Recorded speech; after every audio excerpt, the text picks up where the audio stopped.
What it's actually doing, I believe, is when it's furling, right, it's so violent that it's just shaking everything loose. I can't really explain it.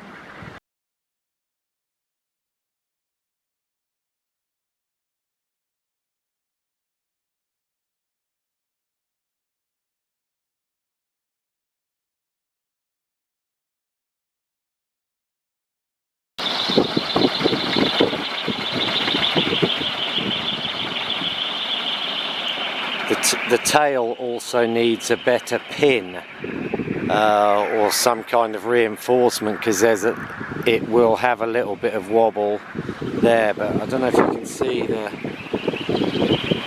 front guide right there.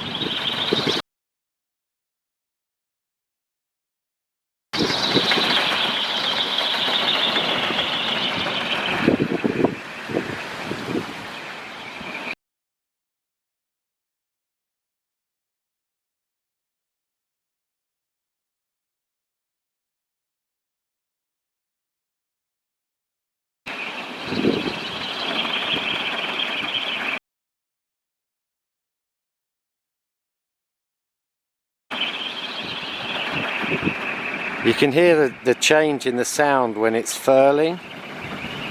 It's still going through the air, but there's almost a lot more friction.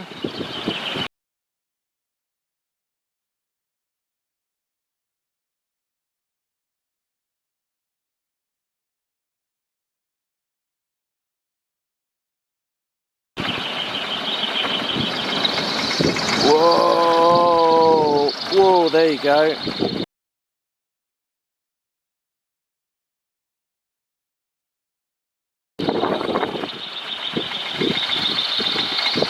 They probably won't believe me, that's actually very intense when you're only 8 meters away from it.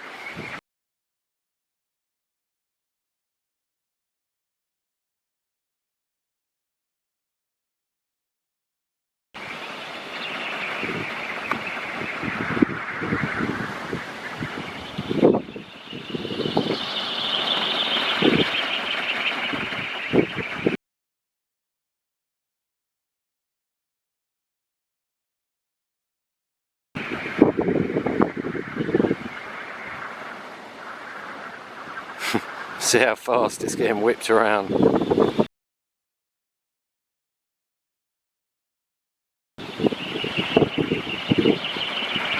it's good to know the furling does work.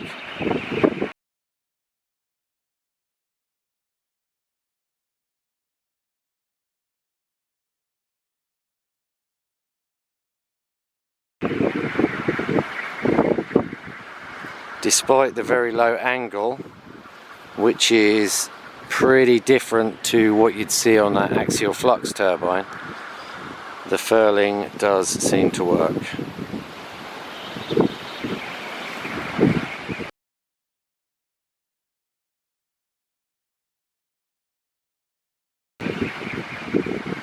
It is following the wind pretty well as well, you got to say, haven't you?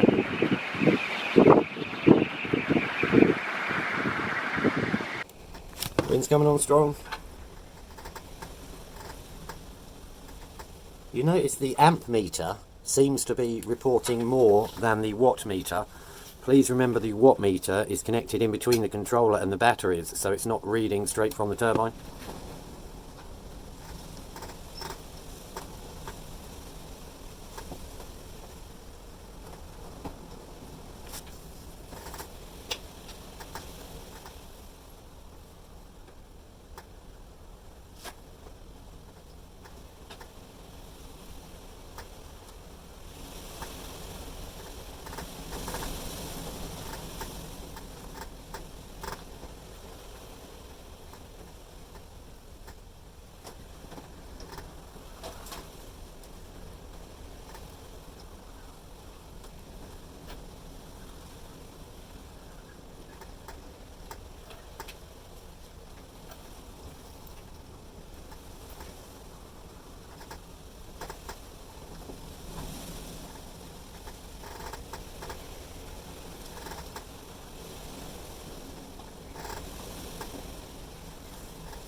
Whoa, do you see what happened there? I've no idea what happened there.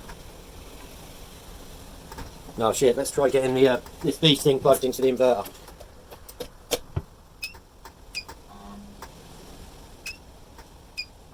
No, it won't have it. No. I don't know if that means the dump load's not working properly, but I'll obviously look back on the video, but I think it went up to about 10 amps and then it just went click and seemed to turn itself off.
There you go, that's furling.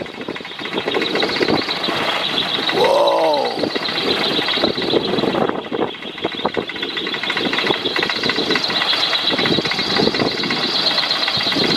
Whoa, there's cane in it. I need to do up these guide ropes sharpish. So this is the start, my friends. And very good news, the amps are on the rise. That is great to see.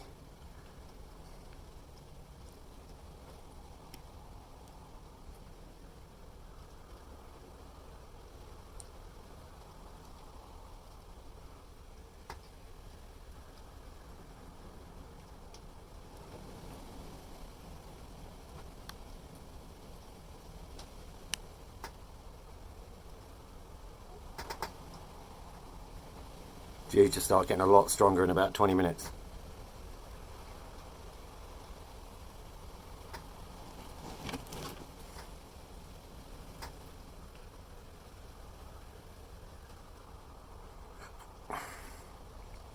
Don't forget, I've got this connected straight to the batteries, and we've got this monster dump load if need be.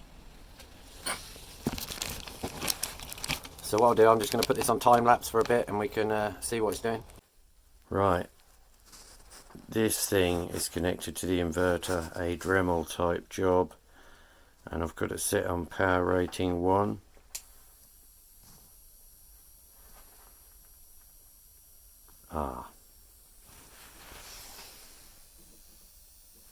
That doesn't sound like a good sound.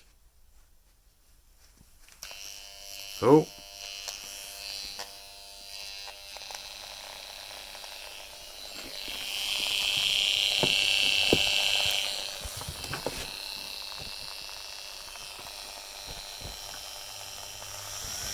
Sorry, I'm just looking at the battery voltage.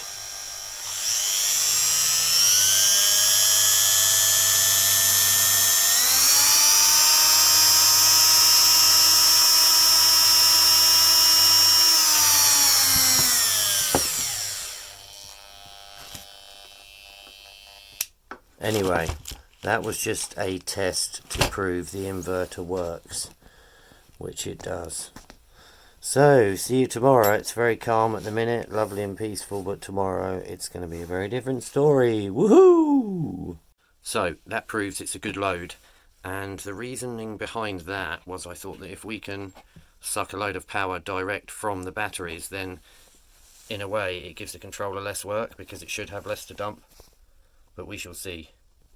Don't forget, I've got this speed controller linked up to this dump load for extra juice removal. So yeah, there lies the graveyard of done-in wind turbine stuff. The solar controller just got overwhelmed in the end by the e-bike motor. This thing, I shorted the turbine out without disconnecting this thing, and that's a good way to blow them. This rectifier still works and comes in handy. And when I turn the inverter on, it won't come on properly because there's not enough minerals in these batteries, but you can see a slight jiggle in the force. Ready? And the device will not come on. Also, I thought it was a very good idea just to connect the inverter direct to the batteries, because then if we start getting serious voltages,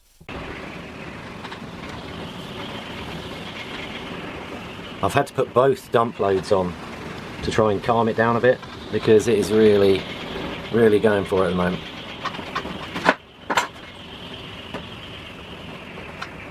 For some reason the guide ropes keep shaking themselves loose, and I actually think it's because I put some WD-40 on them, because I wanted to loose them off when I took the tower down, so I wouldn't advise doing that, because it seems like that's what's making them come loose.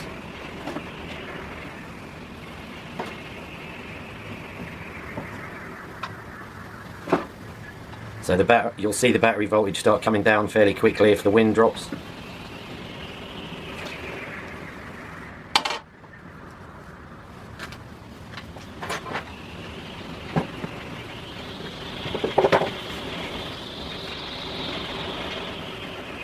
Not showing any signs of dropping at the moment.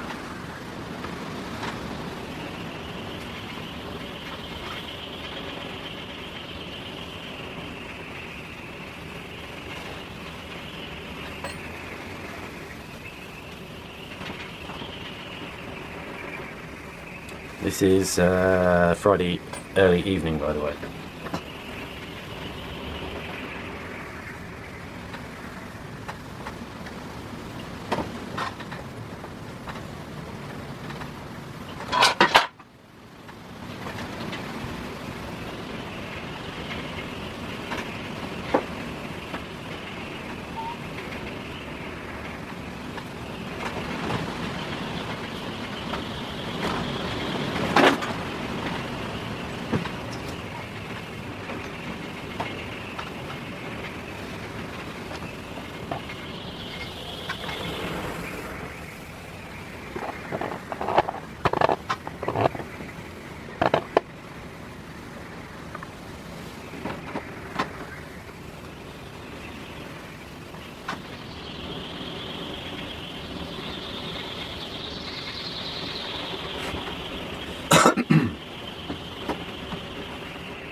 Whoa!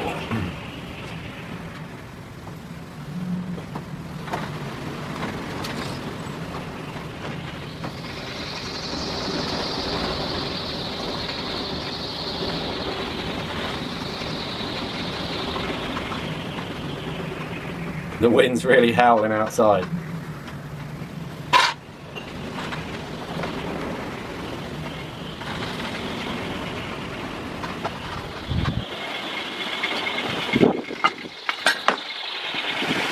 Well, that's the furling noise.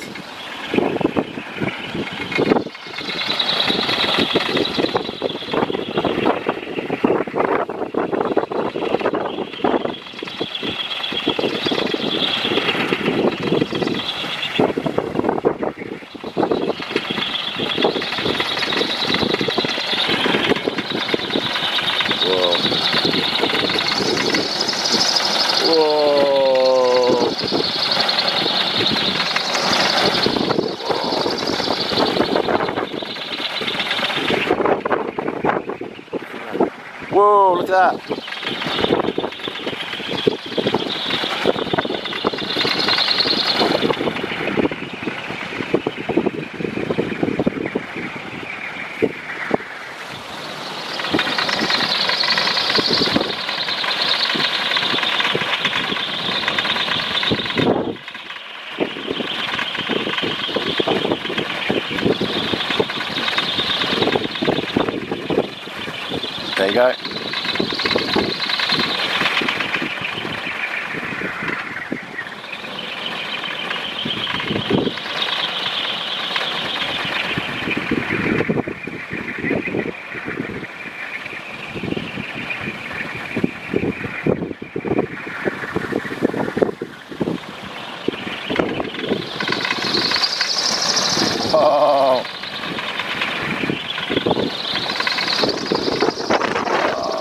crazy.